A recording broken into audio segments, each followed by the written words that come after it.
त्या मंत्रिपदाचा राजीनामा हा द्यायलाच लागेल. एखादा मंत्री म्हणजे एकीकडे ही लाडकी बहीण योजना हो. तुम्ही चालवता आणि एका स्त्रीवर डोमेस्टिक व्हायलन्स करणारा मंत्री तुम्ही तुमच्या मंत्रिमंडळात ठेवता, या सरकारला शोभतं का? एक स्त्री म्हणून मी त्यांची बाजू घेतली आहे आणि ती पण का? कारण ती न्यायाने त्यांना दिलेली ऑर्डर आहे. देवेंद्र फडणवीस पण त्यांचा राजीनामा घेत नाहीयेत. हं. त्यांचे पक्षाचे अध्यक्ष पण घेत नाहीत. हं. का घेत नाहीयेत? निवडणुकीची अशी काय गुपितं त्यांना माहिती आहेत? हं. किंवा दुसरी काही गुपितं माहिती आहेत का? हं. कारण त्याच्याशिवाय कोणी मित्र म्हणून हं. इतकी पाठराखण तर नक्कीच करणार नाही. नक्कीच करणार नाही. घराचे वासे फिरले का दिवस फिरत असतात आणि दिवस फिरले की प्रत्येक गोष्टी ह्या आपल्या विरोधात जात असतात. असा काहीसा प्रकार राज्यातील राष्ट्रवादी काँग्रेसचे मंत्री, राज्याचे कॅबिनेट मिनिस्टर धनंजय मुंडे यांच्या संदर्भात आपल्याला पाहायला मिळत आहे.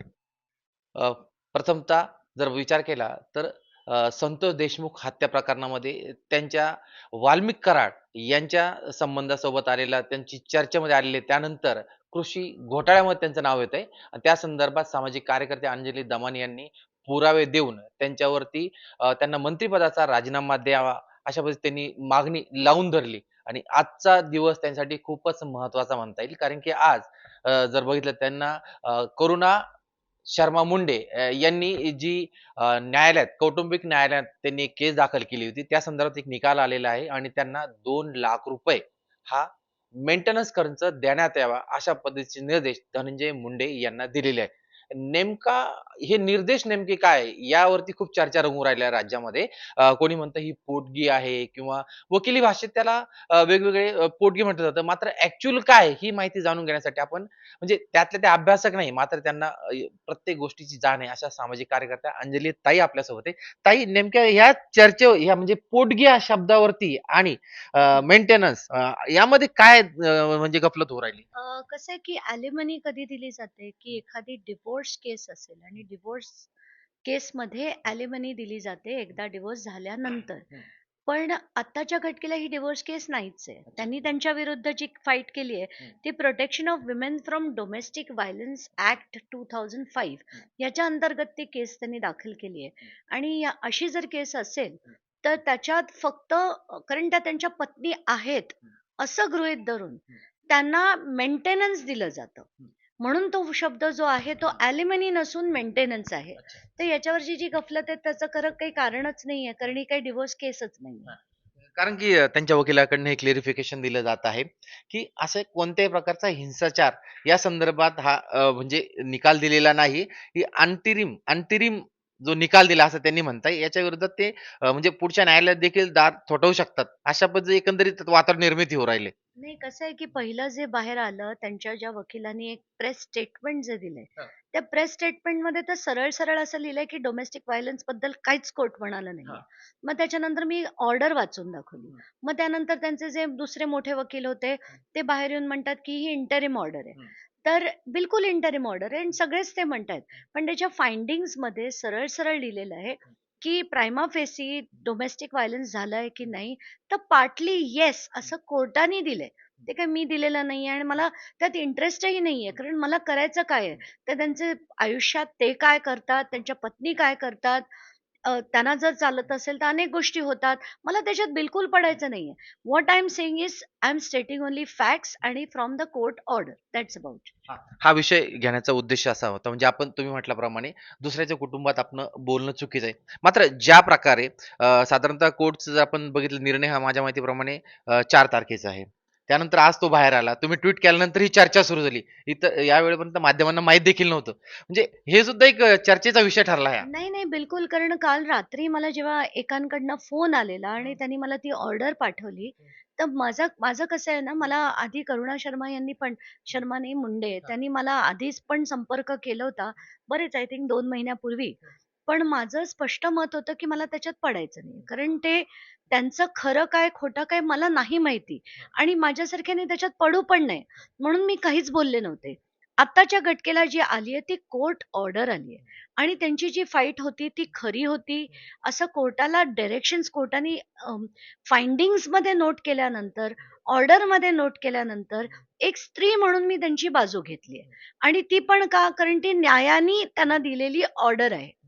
तर आत्ताच्या घटकेला जे आहे ते मी अतिशय स्पेसिफिकली बोलतेय, की त्या फाइंडिंग्जमध्ये असं लिहिलंय, की त्यांच्यावर डोमेस्टिक व्हायलन्स झाला आहे. त्यांना मेंटेनन्स दिलं पाहिजे आणि कोर्टाने फायनल ऑर्डरमध्ये धनंजय मुंडेंना डायरेक्शन्स देखील दिल्या आहेत, की त्यांनी याच्यापुढे कुठल्याही प्रकार असा हिंसाचार करता कामा नये, अशा कोर्टाने डायरेक्शन्स दिल्या. आणि त्याच्या व्यतिरिक्त त्यांना ₹1,25,000 त्यांना आणि त्यांच्या मुलीला 75,000 असे ₹2,00,000 त्यांनी मेंटेनन्स असं दिलेलं आहे. तर आता या गोष्टी आता त्यांना ते मेंटेनन्स कमी वाटतंय म्हणून त्या हायकोर्टात देखील जाणार आहेत असं त्यांनी माध्यमांशी बोलताना सांगितलंय. आता त्या काय करतील तो त्यांचा वैयक्तिक विषय आहे. पण ॲज पर धिस ऑर्डर त्यांना आत्ताच्या घटकेला इमेन्स रिलीफ मिळालाय. पण धनंजय मुंडे यांच्यावर हा जो ठपका आता कोर्टाने ठेवलाय, याच्यावरनं सरळ-सरळ दिसतंय की त्यांना त्या मंत्रिपदाचा राजीनामा हा द्यायलाच लागेल. एखादा मंत्री म्हणजे एकीकडे ही लाडकी बहीण योजना तुम्ही चालवता आणि एका स्त्रीवर डोमेस्टिक व्हायलन्स करणारा मंत्री तुम्ही तुमच्या मंत्रिमंडळात ठेवता, या सरकारला शोभतं का? आणि नसेल तर त्यांचा तातडीने राजीनामा हा घेतला गेला पाहिजे. ते होईल की नाही माहीत नाही. कारण आता एवढा डोंगर झाल्यानंतर सुद्धा जर सरकारला घ्यायचं नसेल, तर ते नाहीच घेणार याच्यात सुद्धा.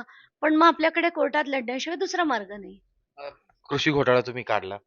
पुरावे देताय, प्रत्येक गोष्ट समोर आणताय. तरी पण, तरी देखील सरकार या संदर्भात कोणती ॲक्शन घ्यायला तयार नाही. इव्हन आता जर विचार बघितला असेल तुम्ही तर म्हणजे त्यांच्या समर्थनार्थ समोरून लोकं सांगायला लागले, "असं होतच नाही, हे सगळं बोगस असतं ऑनलाईन." म्हणजे या सगळ्या गोष्टी सुरू झालेल्या आहेत, या चर्चा सुरू झाल्या आहेत. म्हणजे आता काय म्हणता येईल याला? नाही तेच मी म्हणते ना, की एवढा डोंगर पुराव्यांचा बाहेर आल्यानंतर सुद्धा जर सरकार घेत नसेल, तर त्याच्यामागे काहीतरी गुपित असेलच. कारण का तर धनंजय मुंडेंना या दोघांची काही गुपितं माहिती आहेत, त्यांच्याकडे काही फाईल्स आहेत, पुरावे आहेत, काय आहे?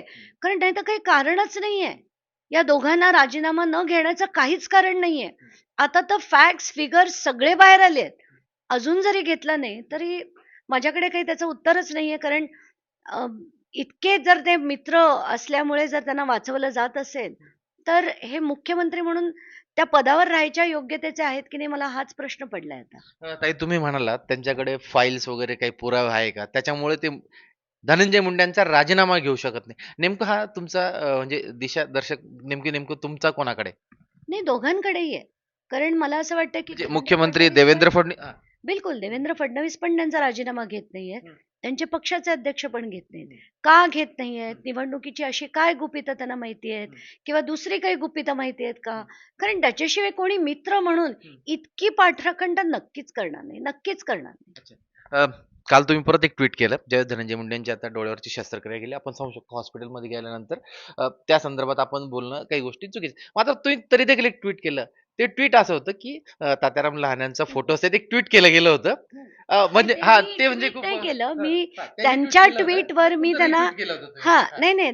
त्यांच्या ट्वीटवर मी एक उत्तर दिलं हां, होतं. हां. त्याला मी ट्रोल करण्याच्या याने नाही, हां. पण मला खरं वाटलं ते मी म्हटलं, नाही, अगदी की बरोबर बाबा आहे. हेच तात्याराव लहाने यांनी भुजबळांना एकदा नाही अनेकदा जेलमधनं बाहेर काढून अगदी शांतपणे त्यांना हॉस्पिटलमध्ये ठेवलं होतं.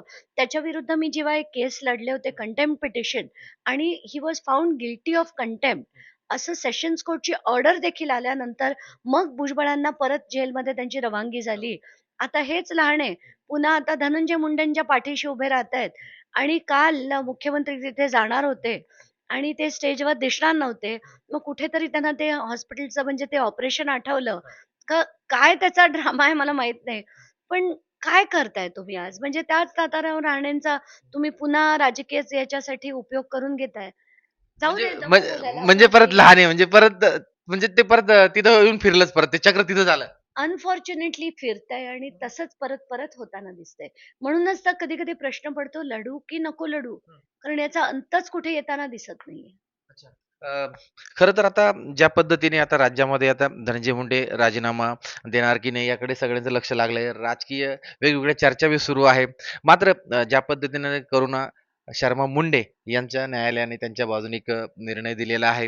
त्यावरती आता शिवसेनेच्या नेत्या, ठाकरे गटाचे जे नेते आहे, उपनेते आहे सुषमा अंधारे यांनी देखील म्हटले त्यांचं अभिनंदन केलं. आत्मसन्मानासाठी हा त्यांच्यासाठी खूप महत्त्वाची गोष्ट त्यांनी असं म्हटलेलं आहे त्यांच्या ट्विटमध्ये. बिलकुल आणि मी त्यांची एक बाईट देखील ऐकली. आणि त्याच्यात त्यांनी जे म्हटलंय बरोबर आहे. म्हणजे प्रत्येक स्त्रीला असं वाटेल, की त्या आत्मसन्मानासाठी जर लढत असतील आणि आज त्या केस जिंकल्या असतील, टू सम एक्सटेंट त्यांना रिलीफ मिळाला असेल. कारण आज पूर्ण केस अजून झालेली नाहीये. हा इंटरिम रिलीफ आहे. इंटरिम रिलीफमध्ये जर त्यांना इतका चांगला निर्णय मिळाला असेल, तर खरंच म्हणजे मी देखील जसं मी म्हटलं, की मी करुणा मुंडे यांच्याशी कधी भेट घेतली नाही, कधी बोलले नाही. पण आज मात्र मी त्यांना काँग्रॅच्युलेट एक स्त्री म्हणून केलं आणि त्यांच्या लढ्याला ते केले. अ, ताई शेवटचा प्रश्न घेतो मी आता. मला असं म्हणायचंय, की आता अशा पद्धतीने धनंजय मुंडे राजीनाम्याच्या दिशेने काही वाटचालच करत नाही. ते त्यांच्या जिद्दीवर अडून अडले असं म्हणायला काही हरकत नाही. सपोर्ट सगळीकडनं त्यांना केला जातो, सत्ताधाऱ्यांकडनं केला जातोय. मात्र दुसरीकडे जर बघितलं, तर राजकारणामध्ये एकनाथ शिंदे यांच्या गटाकडनं देखील दबाव आता मंत्रिमंडळात यायला लागला आहे. काहीतऱ्यांचे खटके उडायला लागले.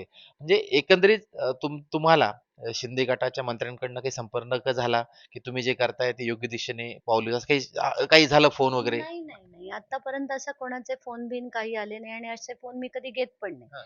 आणि मला त्यांच्या राजकारणात बिलकुल काडी मात्रही इंटरेस्ट नाही. मला असं वाटतं, की जेवढे आमदार, खासदार आहेत, त्यांनी शिस्तीत राहावं, शिस्तीत वागावं आणि जनतेसाठी काम करावं. आणि त्यांना ते करायचं नसेल आणि अशी जर त्यांनी दहशत माजवली, कोणी का असेना, ते बाहेर काढणं माझं कर्तव्य आहे आणि ते मी त्यांच्याविरुद्ध लढेन. म्हणजे तुम्ही जनतेसाठी वाटेल त्या थराला जाऊन फक्त जनतेला न्याय मिळण्यासाठी रणांगणामध्ये रणरागिणी म्हणून उभे राहणार. नाही, आता तुम्हाला जे म्हणायचंय तुम्ही म्हणा. माझं माझं जे कर्तव्य आहे ते मी करते. धन्यवाद. खरं तर सामान्य जनतेसाठी आपण कायमच सेवेसाठी, प्रश्न सोडवण्यासाठी तत्परतेने उभे राहू अशा पद्धतीचं आश्वासन, अशा प्रकारचे अस्वस्थ शब्द त्यांनी राज्यातील जनतेला दिले आहे. Prashant Godse, let's up Marathi, Mumbai.